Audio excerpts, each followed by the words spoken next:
Greater సిటీలో MLC ఎన్నిక MIM versus బీజేపీగా మారింది. హైదరాబాద్ స్థానిక సంస్థల కోటా ఎమ్మెల్సీ ఎలక్షన్ హీటెక్కిస్తుంది. మజ్లిస్ బీజేపీ అభ్యర్థులు బరిలో నిలిచారు. దీంతో విజయంపై కమలనాథులు ధీమాగా ఉన్నారు. మజ్లిస్ కోసమే బీఆర్ఎస్ కాంగ్రెస్ పోటీ పెట్టలేదని బీజేపీ నేతలు ఆరోపిస్తున్నారు.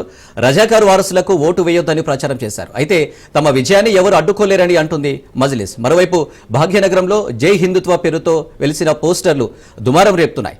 హిందూ దేవులను కించపరిచిన ఎంఐఎంకు ఓటు వేయద్దంటూ కార్పొరేటర్ల ఇళ్ల ముందు పోస్టర్లు వెలిశాయి.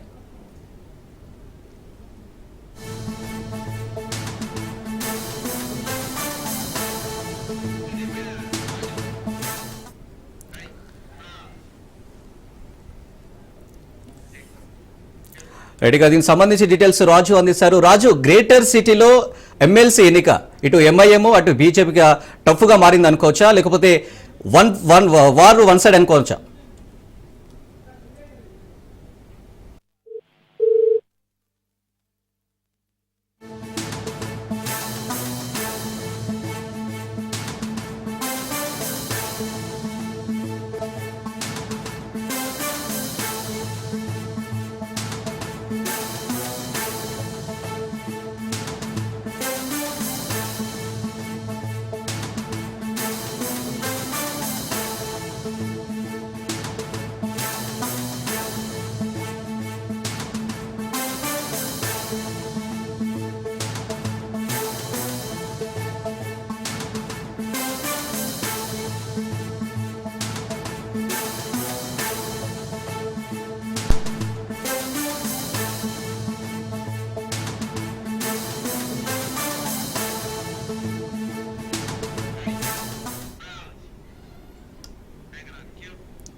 భాగ్యనగరంలో జై హిందుత్వ పేరుతో వెలిసిన పోస్టర్లు దుమారం రేపుతున్నాయి. హిందూ దేవులను కించపరిచిన ఎంఐఎంకు ఓటు వేయదంటూ కార్పొరేటర్ల ఇళ్ల ముందు పోస్టర్లు వెలిశాయి. సంబంధించి డీటెయిల్స్ రాజు అందిస్తారు. రాజు, గ్రేటర్ సిటీలో ఎమ్మెల్సీ ఎన్నిక ఎంఐఎం వర్సెస్ బీజేపీగా మారింది. ఎలా ఉండబోతుంది? ముఖ్యంగా ఏదైతే హైదరాబాద్ సంబంధించినటువంటి స్థానిక సంస్థల కోటాలో జరిగే ఎమ్మెల్సీ ఎన్నిక హీట్ పుట్టిస్తుందని చెప్పొచ్చు మనం. ఎందుకంటే ఇప్పుడు బీజేపీ వర్సెస్ ఎంఐఎం గా ఈ ఎన్నిక మారిందని చెప్పొచ్చు. తాజాగా ఏదైతే బీజేపీ నేతలు గెలుపుపై అయితే ధీమా అయితే వ్యక్తం చేస్తా ఉన్నారు. సంఖ్యాబలం లేకపోయినప్పటికీ ఖచ్చితంగా రజాకారుల పార్టీ వారసులైనటువంటి ఎంఐఎం పార్టీకి ఎట్టి పరిస్థితుల్లోనూ బీఆర్ఎస్ సంబంధించినటువంటి కార్పొరేటర్లు కావచ్చు, అదేవిధంగా కాంగ్రెస్ సంబంధించినటువంటి కార్పొరేటర్లు కావచ్చు ఓటు వేయరనే ధీమా మాకు ఉంది అని చెప్పి కూడా బీజేపీ నేతలు చెప్తా ఉన్నారు. ఎందుకంటే గతంలో గత 22 సంవత్సరాలుగా కూడా ఈ యొక్క ఎమ్మెల్సీకి సంబంధించినటువంటి ఎన్నిక జరగలేదు, ఏకగ్రీవంగా జరుగుతూ వస్తా ఉన్నా. ఈసారి అనూహ్యంగా బీజేపీ బరిలో నిలవడంతో ఎన్నిక అనివార్యంగా మారింది. అదేవిధంగా బీజేపీకి ఉన్నటువంటి బలం తక్కువైనా ఎంఐఎం కు గెలిచే బలం ఉన్నా కూడా ఈసారి మాత్రం బీజేపీ అయితే గెలుపు అయితే ధీమా వ్యక్తం చేస్తా ఉంది. ఎందుకంటే ఇప్పటికే బీజేపీ వినూత్న రీతిలో ప్రచారం కూడా చేసిందని చెప్పొచ్చు మనము. రజాకార్ల వారసులైనటువంటి ఎంఐఎం పార్టీకి ఏ విధంగా ఇతర పార్టీల నేతలు ఓట్లు వేస్తారని చెప్పి కూడా ఇటు బీజేపీ నేతలు ఇస్తున్న పరిస్థితి కనిపిస్తా ఉంది. ఆత్మ ప్రబోధానుసారం మీరందరూ ఓటు వేయాలని చెప్పి కూడా బీజేపీ చెప్తున్నారు. అదేవిధంగా ఇప్పటికే బీఆర్ఎస్ పార్టీ ఓటింగ్ కు దూరంగా ఉంటాము, ఈ ఎన్నికను బహిష్కరిస్తున్నామని చెప్పి ఇప్పటికే బీఆర్ఎస్ చెప్పింది. కాబట్టి దానిపై కూడా బీజేపీ నేతలు విమర్శలు ఎత్తిపెట్టారు. ఎందుకంటే విప్ జారీ చేస్తున్నామని చెప్పి బీఆర్ఎస్ పార్టీ ప్రకటించింది. అయితే ఎప్పుడైనా ఏ రాజకీయ పార్టీ అయినా ఎన్నికల్లో పాల్గొనాలి, అదేవిధంగా తమ అభ్యర్థికి తమ సూచించిన అభ్యర్థికి ఓటు వేయాలని చెప్పి విప్ జారీ చేస్తారు, కానీ ఎన్నికకు దూరంగా ఉండాలని జారీ చేస్తారు, కానీ ఎన్నికకు దూరంగా ఉండాలని విప్ అనేది ఎప్పుడు జారీ చేయలేదని చెప్పి బీజేపీ నేతలు విమర్శలు చేస్తున్నటువంటి పరిస్థితి కనిపిస్తా ఉంది.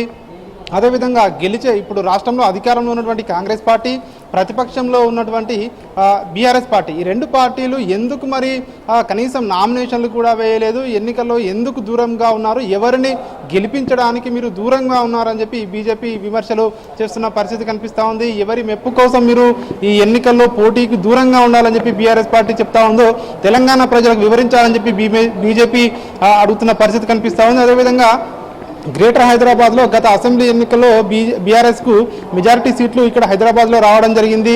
సో మిమ్మల్ని గెలిపించిన ప్రజలు ఎంఐఎంకు ఓటు వేయాలని గెలిపించారా, హిందుత్వకు వ్యతిరేకంగా ఓటు వేయాలని చెప్పి మీకు ప్రజలు చెప్పారా అని చెప్పి కూడా విమర్శలు చేస్తున్నటువంటి పరిస్థితి కనిపిస్తూ ఉంది. ఈ నేపథ్యంలో ఈ ఎన్నికలపై అయితే ఉత్కంఠ అయితే పెరుగుతున్న పరిస్థితి కనిపిస్తూ ఉంది. సంఖ్యాబలం లేకపోయినప్పటికీ ఖచ్చితంగా ఆత్మ ప్రబోధానుసారం కార్పొరేటర్లు కావచ్చు, అదేవిధంగా ఈ ఎన్నికల్లో ఓటు వినియోగించుకుంటారు కాబట్టి ఖచ్చితంగా మేము గెలుస్తాము అనే ఒక ధీమా అయితే వ్యక్తం చేస్తా ఉన్న తరుణంలో ఈ ఎన్నిక ఉత్కంఠగా మారుతుందని చెప్పి కూడా ఇటు రాజకీయ విశ్లేషకులు కూడా చెప్తున్న పరిస్థితి మనకు కనిపిస్తూ ఉంది. మరొక వైపు ఇటు బీఆర్ఎస్ కావచ్చు, అదేవిధంగా ఇటు కాంగ్రెస్ కావచ్చు, ఎంఐఎం పార్టీ కావచ్చు, ఈ మూడు పార్టీలు కూడా ఆ మూడు పార్టీలు ఒకే తాను ముక్కలని చెప్పి మేము గతం నుంచి చెప్తా ఉన్నాము. ఇప్పుడు రుజువైంది. ఈ మూడు పార్టీలు కూడా ఒక పార్టీ అవసరం ఒక పార్టీకి ఉంటుంది. ఇవన్నీ కూడా కుటుంబ పార్టీలు కాబట్టి కేవలం ఇటు తెలంగాణకు కావచ్చు, దేశవ్యాప్తంగా కూడా కావచ్చు, ఇతర ప్రాంతాల్లో పోటీ చేసే ఎంఐఎం పార్టీ కావచ్చు, అదేవిధంగా గత ప్రతి అసెంబ్లీ ఎన్నికల్లో కావచ్చు, పార్లమెంటు ఎన్నికల్లో కావచ్చు, ఆ పోటీ చేసే ఈ పార్టీలు కేవలం బీజేపీని ఓడించేందుకే పోటీ చేస్తాయి, ఓట్లను చీల్చడానికి పోటీ చేస్తాయి. కానీ ఈసారి అవకాశం ఉన్నా కూడా ఎందుకు పోటీ చేయడం లేదు అని చెప్పి బీజేపీ నేతలు విమర్శలు చేస్తున్న పరిస్థితి కనిపిస్తూ ఉంది. సంఖ్యాబలం లేకపోయినప్పటికీ ఖచ్చితంగా ఇటు ప్రజల మద్దతు మాకుంది కాబట్టి ఖచ్చితంగా ఇటు ప్రజల ఒత్తిడితోనైనా కార్పొరేటర్లు బీజేపీ అభ్యర్థికి ఓటు వేస్తారని చెప్పి బీజేపీ నేతలైతే చెప్తా ఉన్న పరిస్థితి కనిపిస్తూ ఉంది. ఈ నేపథ్యంలోనే ఈ ఎన్నికపై అయితే ఆసక్తి అయితే నెలకొన్నదని చెప్పవచ్చు. ఎందుకంటే ఇప్పుడు బరిలో ఉన్నది బీజేపీ, అదేవిధంగా ఎంఐఎం కాబట్టి ఖచ్చితంగా మాకు గెలుపు అవకాశాలు ఉన్నాయి, మాకు వ్యూహాత్మకంగా వ్యవహరిస్తామని చెప్పి ఇటు బీజేపీ నేతలు చెప్తా ఉన్నారు. ఈరోజు బీజేపీ రాష్ట్ర కార్యాలయంలో కార్పొరేటర్లతో బీజేపీ రాష్ట్ర అధ్యక్షుడు కేంద్ర మంత్రి కిషన్ రెడ్డి ప్రత్యేకంగా కూడా భేటీ కావడం జరిగింది. ఇప్పటికే ఇతర పార్టీలకు చెందినటువంటి కార్పొరేటర్లు కలవడం, వాళ్ళతో ఫోన్లో మాట్లాడడం, కొంతమందితో ఓటు వేయాలి బీజేపీకి అని చెప్పి కూడా అభ్యర్థించినట్టుగా కూడా తెలుస్తుంది. కాబట్టి ప్రజాస్వామ్యబద్ధంగా మేము ఈ ఎన్నికలో పోటీ చేస్తా ఉన్నాం, ఖచ్చితంగా మాకు గెలుపు అవకాశాలు ఉన్నాయి, కేవలం సంఖ్యాబలం లేకపోయినంత మాత్రాన ఎవరైతే ఇతర పార్టీల నేతలు మాకు ఓటు వేయొద్దని లేదని చెప్పి కూడా బీజేపీ నేతలు అయితే చెప్తున్న పరిస్థితి కనిపిస్తూ ఉంది. సో చూడాలి మరి ప్రచారానికి నేటితో తెరపడుతున్న ఈ నేపథ్యంలో ఎల్లుండి జరగబోయే ఈ యొక్క ఎన్నికలో ఎవరు విజయం సాధించబోతా ఉన్నారు అనేది మాత్రం ఒక ఉత్కంఠ అయితే ప్రస్తుతం ఉన్న పరిస్థితుల్లో కొనసాగుతూ ఉంది. రాజు, చూడొచ్చు తమ విజయాన్ని ఎవరు అడ్డుకోలేరు అంటుంది మజ్లిస్. మరోవైపు గెలుపు మాదే అన్నట్టుగా బీజేపీ భాగ్యనగరంలో హిందుత్వ పేరుతో ఫ్లెక్సీలు వెలిసాయి. అంటే ఎలా చూడొచ్చు, వీళ్ళ ఫ్లెక్సీల వల్ల ఏమన్నా యూజ్ అవుతుందా? ఎస్, ఈరోజు మనం చూసుకున్నట్టయితే ఇటు కార్పొరేటర్ల ఇంటి ముందు ఏవైతే ఈరోజు కొన్ని ఫ్లెక్సీలు కూడా వెలవడం జరిగింది. ఇవన్నీ కూడా హిందువులం అని చెప్పి కూడా ఫ్లెక్సీలు అయితే ఏర్పాటు చేయడం జరిగింది.